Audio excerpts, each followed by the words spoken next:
Hello friends, welcome to study India. तो आज हम मौर्य काल का दूसरा वीडियो बना रहे हैं। पिछले वीडियो में हमने देखा था कि मौर्य वंश के बारे में कहाँ कहाँ से जानकारी मिलती है और उनके जो संस्थापक हैं चंद्रगुप्त मौर्य, उनके बारे में हमने जानकारी ली। उसके बाद हमने चंद्रगुप्त मौर्य के बेटे बिंदुसार के बारे में डिस्कस किया और आज हम बिंदुसार के बेटे अशोक महान के बारे में डिस्कस करेंगे और जानेंगे कि कौन कौन से फैक्ट इसमें इम्पोर्टेंट है एग्ज़ाम के पॉइंट ऑफ व्यू से। तो हम शुरू करते हैं। अशोक, जिनका शासनकाल था 269 से 232 BC, मतलब 269 से 232 ईसा पूर्व तक शासन किया उन्होंने। अशोक ने स्वयं अपना नाम क्या बताया? बुद्ध शाक्य रखा था, ठीक है। और सेकंड जो है, सर्वप्रथम मास की जो अभिलेख है अशोक का, उसमें अशोक का नाम अशोक मिलता है, ठीक है। और इसके अलावा गुर्जरा, नैथुर, उडेगुलम, जो कि पानगुडैया भी कहते हैं, इनके अभिलेखों से भी अशोक का नाम प्राप्त होता है। तो अशोक का नाम कहाँ कहाँ से प्राप्त होता है? मास्की, गुर्जरा, नैथुर, उडेगुलम, ठीक है। अब देखते हैं पुराणों में क्या कहा गया है अशोक को। अशोक वर्धन, ठीक है। चलो आगे चलते हैं।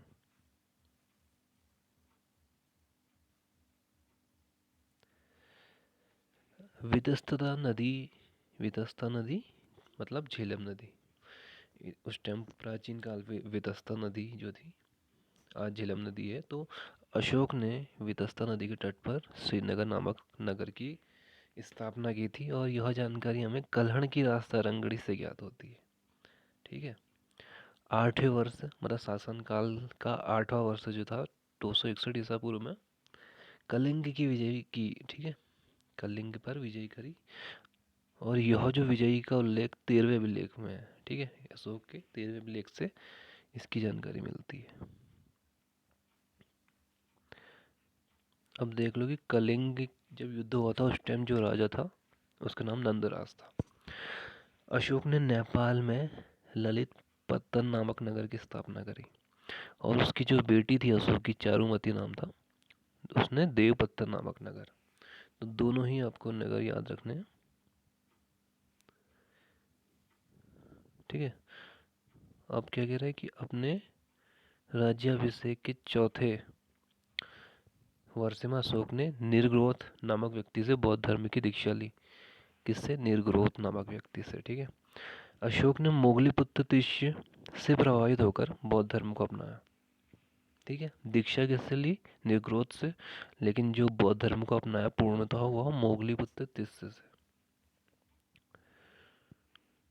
ह्वेनसांग द्वारा बताया गया है कि उपगुप्त से प्रभावित होकर अशोक ने बौद्ध धर्म को में प्रवेश किया।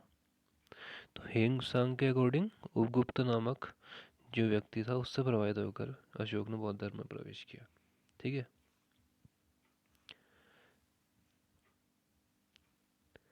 अब देखते हैं बराबर की पहाड़ियों पर अशोक ने 4 गुफाओं का निर्माण किया, ठीक है। और वो कौन कौन सी हैं? कर्ण, चौपार, सुदामा और विश्व झोपड़ी। और ये जो गुफाएं हैं अशोक ने बौद्ध धर्म के भिक्षुओं और आजीवक संप्रदाय के अनुयायियों के लिए बनाई, ठीक है। सर्वप्रथम अशोक ने अपने शासन के 10वें वर्ष धम्म की यात्रा की। चलो आगे चलते हैं। धम्म का जो मूल उद्देश्य है, इसकी जो विशेषता है वो उसका क्या है? प्रजा का नैतिक उत्थान था, ठीक है। अशोक के धम्म की जो परिभाषा है वो कहाँ से ली गई है? राहुलवाद सूत्र से ली गई है। अशोक की धम्म की विशेषताओं का परिचय देने वाला कौन सा अभिलेख? दूसरा और 7वां अभिलेख, ठीक है।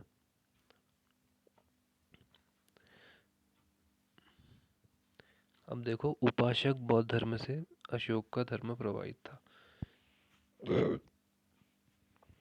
राज्याभिषेक के 14वें वर्ष अशोक ने धम्म महामात्र अधिकारी की नियुक्ति करी। इसका उल्लेख 5वें अभिलेख से मिलता है, ठीक है।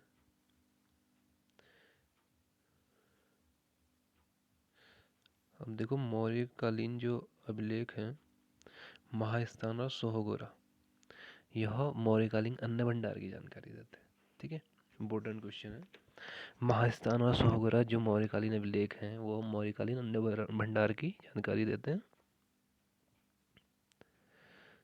और जो कौशाम्बी प्रयाग के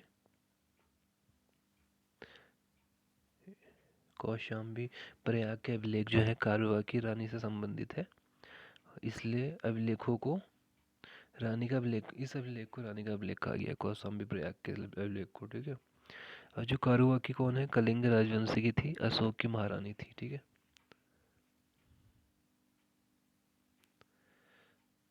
अब देखो, दारा प्रथम या डेरियस, इससे प्रभावित होकर अशोक ने अभिलेखों में लिखने की परंपरा की शुरुआत करी। ठीक है, अभिलेखों के माध्यम से अभिलेखों की जो परंपरा की शुरुआत थी वो दारा प्रथम या डेरियस से प्रभावित है।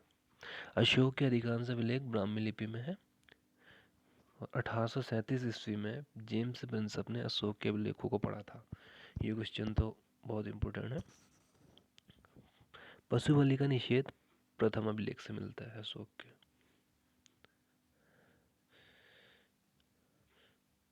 अशोक का अहिंसा का न्याय होना भी प्रथम अभिलेख दर्शाता है। ठीक है, तृतीय अभिलेख द्वारा क्या है, अशोक ने अपने शासनकाल के 5वें वर्ष धर्म प्रचार हेतु मूल्यांकन हेतु अधिकारी की नियुक्ति हो गई, ऐसा तृतीय अभिलेख द्वारा ज्ञात होता है।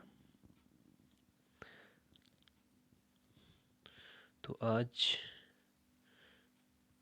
हमने जाना सिर्फ अशोक के बारे में।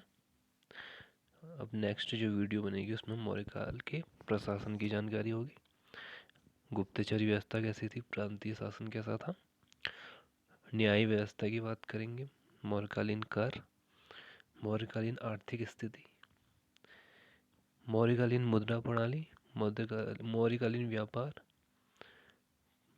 तो आप देख सकते हैं अभी 2 वीडियो और बनेगी इसकी। ठीक है, टोटल 4 भाग बनेंगे मौर्य काल के ऊपर। तो आज के लिए बस इतना ही, धन्यवाद।